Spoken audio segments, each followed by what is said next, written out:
والصلاة والسلام على من لا نبي بعده أما بعد فأعوذ بالله من الشيطان الرجيم بسم الله الرحمن الرحيم والكاظمين الغيظ والعافين عن الناس والله يحب المحسنين صدق الله العظيم۔ انسان کا سب سے بڑا دشمن اس کا اپنا بیجا غصہ ہے۔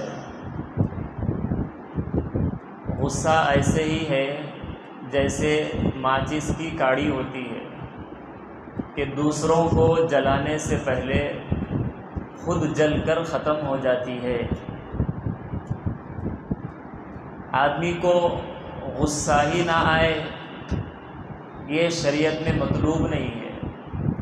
جس کو غصہ ہی نہ آتا ہو گویا کہ اس کی غیرت اور حمیت بالکل ختم ہو چکی ہے کہ اس کے سامنے شریعت کی اور دین کی کوئی اہمیت نہ ہو،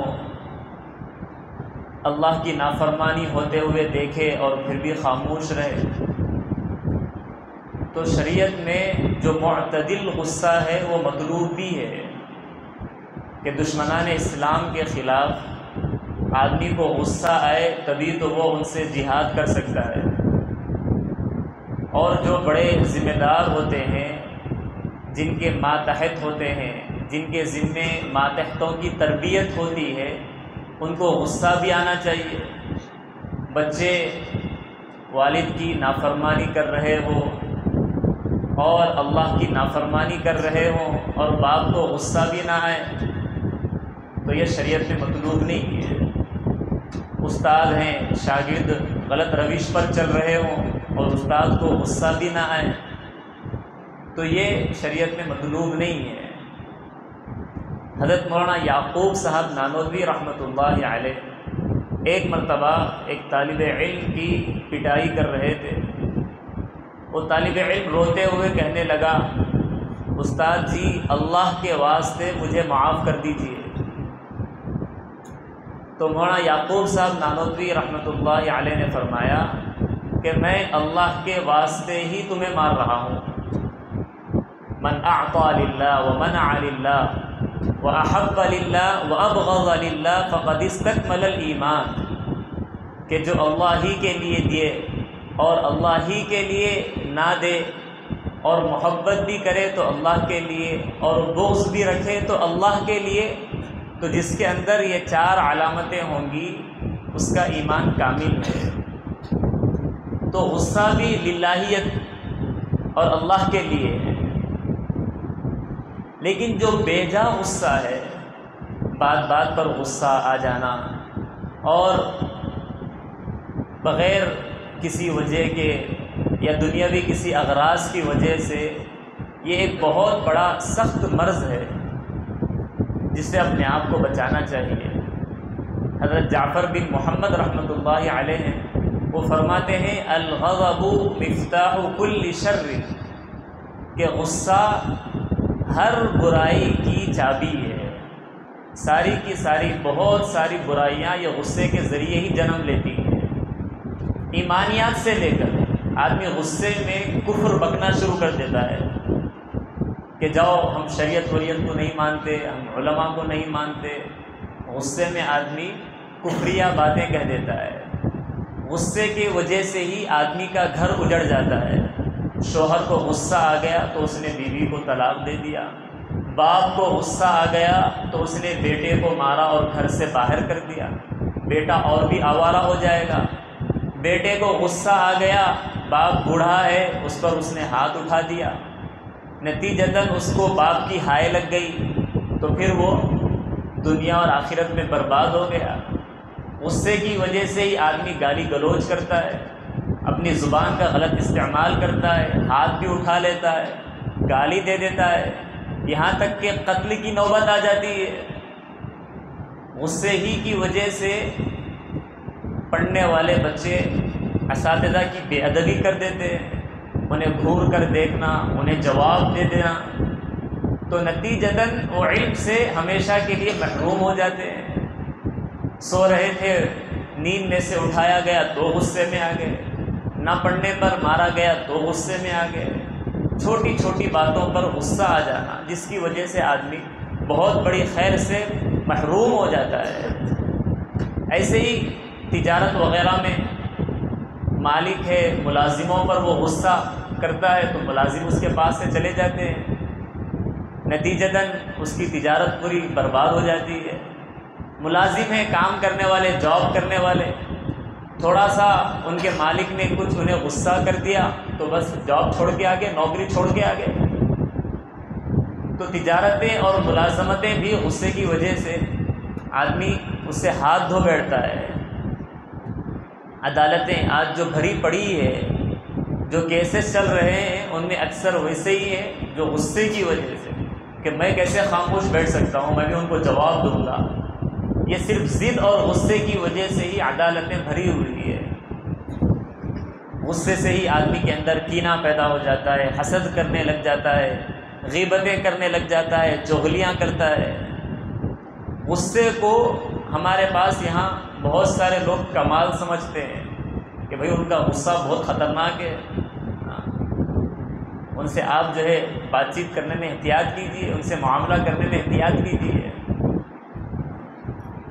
لوگ کہتے ہیں، بچوں کی بھی تعریف کرتے ہیں کہ اس بچے کو جو ہے کچھ مت بولیے، یہ بچے کا غصہ اس کی ناک پہ ہے، ان کا خاندانی غصہ ہے، ان کے باپ دادا کو بھی ایسے غصہ آتا تھا، یہ بچے کو بھی ویسے ہی غصہ آتا۔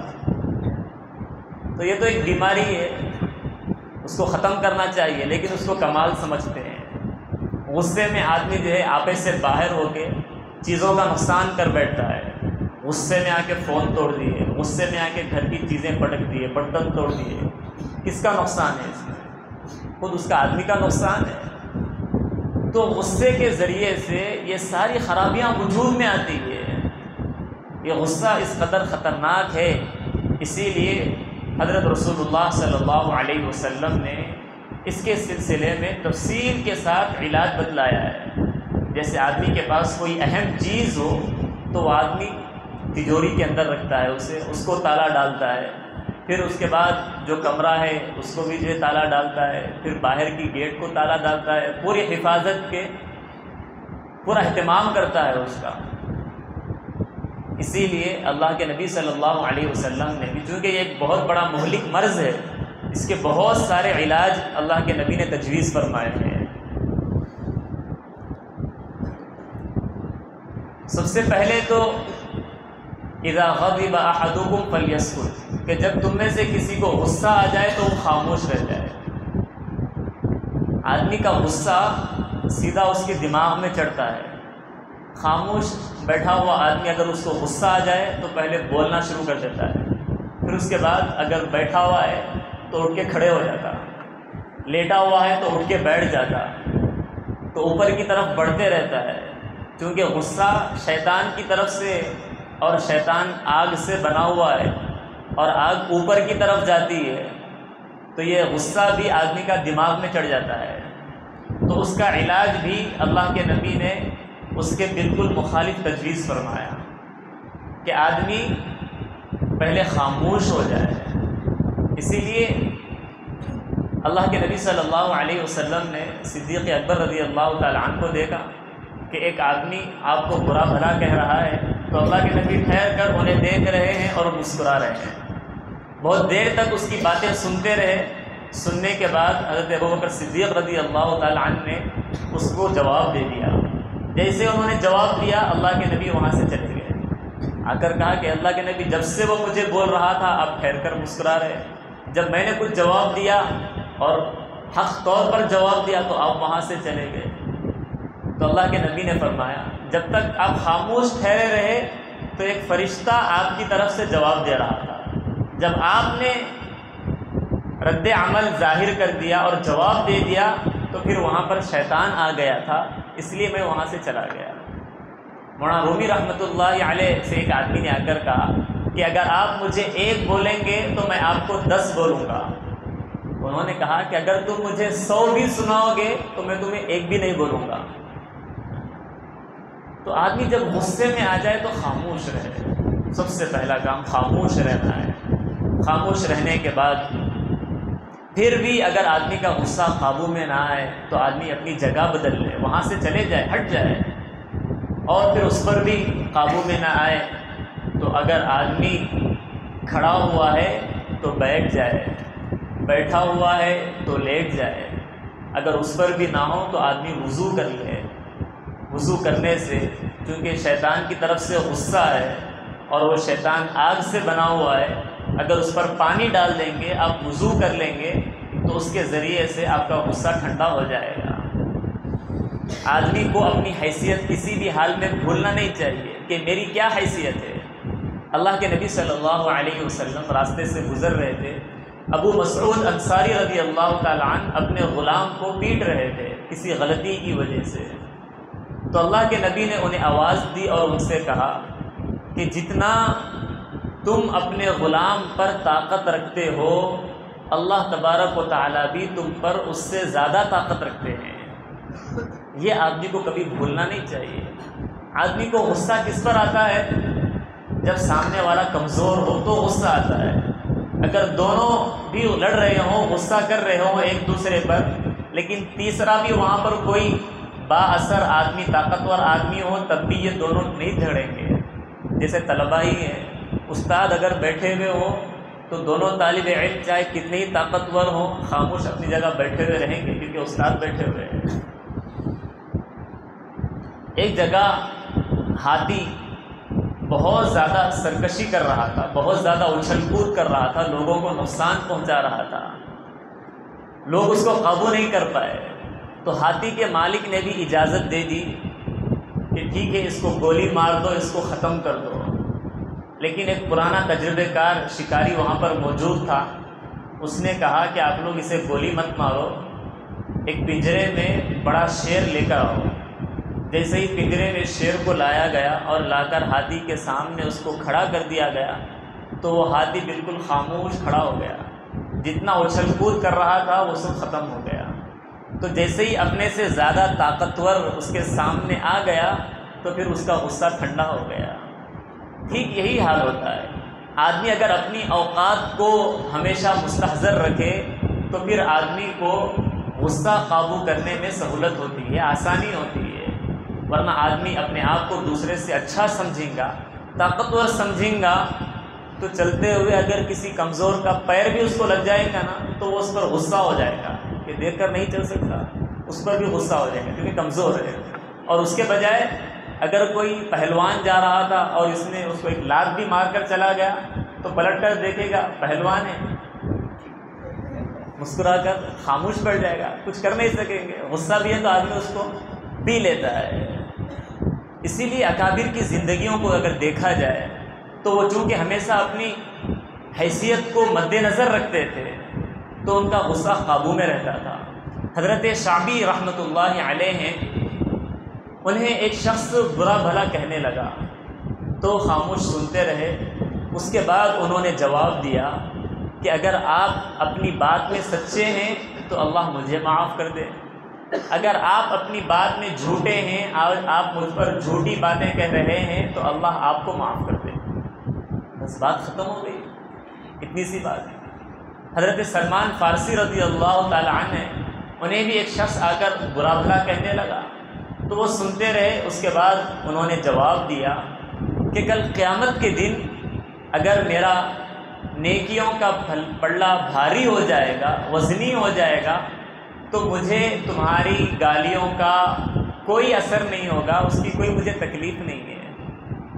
اگر کل قیامت کے دن میرا ترازو ہلکا ہو جائے گا تو جتنی گالیاں تم مجھے دے رہے ہو میں تو اس سے بھی زیادہ کا مستحق ہوں۔ یہ کیفیت اور یہ نگاہ ان کی آخرت پر ہوا کرتی تھی۔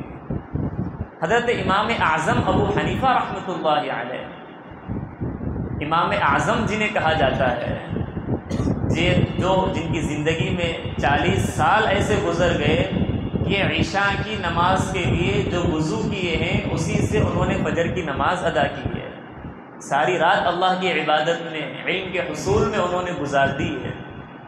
دن کے اوقات میں ظہر سے لے کر عصر تک وہ آرام فرماتے تھے۔ ایک مرتبہ ایک شخص ان کے گھر پر آیا، آ کر جیسے ہی وہ آرام کرنے کے لیے لیٹے ہوئے تھے، زور سے دروازہ کھٹکھٹایا۔ وہ اوپر کی جانب سوتے تھے، اپنے بستر سے اٹھے، سیڑھیاں اتر کر نیچے آئے، دروازہ کھولا، ایک شخص کھڑا ہوا ہے۔ کیا بات ہے؟ کہنے لگا کہ حضرت میں ایک مسئلہ پوچھنے آیا تھا۔ کیا مسئلہ پوچھنا ہے؟ جو مسئلہ پوچھنے آیا تھا وہ میرے ذہن سے ہی نکل گیا۔ امام صاحب نے کہا کہ ٹھیک ہے، جب تمہیں یاد آ جائے تو اس وقت آ جانا، پوچھ لینا۔ چلے گئے، جا کر سو گئے۔ جیسے ہی نیند لگ رہی تھی پھر دروازہ کھٹکھٹایا، پھر وہ اوپر سے نیچے اتر کر آئے، آ کر دروازہ کھولا۔ کھولتے ہی دیکھا کہ وہی شخص کھڑا ہوا ہے۔ پوچھا کہ بتاؤ کیا بات ہے؟ حضرت مسئلہ پوچھنے آیا تھا میں۔ کیا مسئلہ ہے؟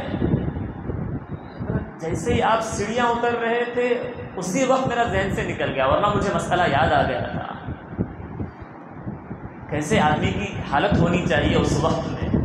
لیکن امام ابو حنیفہ رحمۃ اللہ علیہ کہنے لگے ٹھیک ہے، جب تمہیں یاد آ جائے اس وقت پوچھ لینا۔ پھر چلے گئے، جا کر آرام کرنے لگے۔ جیسے ہی نیند لگ رہی تھی پھر دروازہ کھٹکھٹایا، پھر نیچے اترے۔ نیچے اترنے کے بعد دروازہ کھولا تو وہی شخص کہ بتاؤ کیا مسئلہ ہے؟ اس نے کہا کہ مسئلہ پوچھنا ہے۔ کیا مسئلہ ہے؟ پوچھا کہ بتائیے کہ آدمی کا پاخانہ میٹھا ہوتا ہے یا کڑوا ہوتا ہے؟ اب آدمی کے غصے کی کیا انتہا ہونی چاہیے، اتنی دیر سے وہ نیند خراب کر رہا ہے اور مسئلہ پوچھ بھی رہا ہے تو ایسا بیہودہ مسئلہ پوچھ رہا ہے۔ ٹھیک ہے، امام اعظم ابو حنیفہ رحمۃ اللہ علیہ پوری بردباری کے ساتھ، پوری برداشت کے ساتھ کہا کہ اگر اس کا وہ پاخانہ اگر تازہ ہے تو وہ میٹھا ہوتا ہے، اور اگر اس پر کچھ وقت گزر گیا تو وہ کڑوا ہوتا ہے۔ اب جواب سننے کے بعد اس نے کہا کہ آپ کو کیسے معلوم کہ آپ نے چکر دیکھا ہے؟ کتنا غصے کی انتہا کو آدمی پہنچ جائے گا۔ اس کے بعد انہوں نے کہا کہ نہیں، ہر چیز آدمی کو تجربے سے نہیں معلوم ہوتی ہے، چکر نہیں معلوم ہوتی۔ کچھ چیزوں کا علم عقل کے ذریعے سے بھی ہوتا ہے کہ جب تک پاخانہ تازہ ہوتا ہے تو اس پر مکھیاں بیٹھتی ہے، اور جب کچھ وقت گزر جاتا ہے تو پھر اس پر مکھیاں نہیں بیٹھتی ہے۔ اس سے ہی اندازہ کر دیا گیا، اس لیے میں نے آپ کو یہ جواب دیا۔ یہ جواب سننا تھا کہ وہ قدموں میں گر گیا۔ حضرت مجھے معاف کر دیجیے، میں ہار گیا ہوں، مجھے معاف کر دیجیے۔ کس بات میں ہار گئے؟ انہوں نے کہا کہ میرے ساتھی سے میرا جو ہے یہ معاہدہ ہوا، یہ شرط لگائی گئی تھی، ہم دونوں میں اس سلسلے میں بات ہوئی۔ وہ کہنے لگا کہ امام اعظم ابو حنیفہ وہ سب سے زیادہ حلیم ہے، بردبار ہے، برداشت کرنے والے ہیں۔ میں کہہ رہا تھا کہ سفیان ثوری رحمۃ اللہ علیہ سب سے زیادہ برداشت کرنے والے ہیں۔ ہم نے امتحان لینے کے لیے یہ طے کر لیا اور میں آیا اور آپ کو اس طرح تکلیف دیا، اور خدا کی قسم روئے زمین پر آپ سے زیادہ برداشت کرنے والا، غصے کو پینے والا کوئی نہیں ہو سکتا۔ یہ ان لوگوں کی زندگیاں ہیں۔ ہمارے ماضی قریب کے بھی آپ کو اکابر ملیں گے۔ حضرت تھانوی رحمۃ اللہ علیہ وہ ایک مرتبہ بیان کرنے کے لیے گئے تو ان کو ایک چٹھی بھیجی گئی۔ چٹھی میں یہ لکھا ہوا تھا کہ اے کافر، حرام زادے، سنبھل کر بات کر۔ وقت کے حکیم الامت ہیں، جن کی ہزاروں کتابیں ہیں، تصنیفات ہیں، جن کے ہزاروں مریدین ہیں، ساری دنیا کے لوگ ان کی کتابوں سے استفادہ کرتے ہیں۔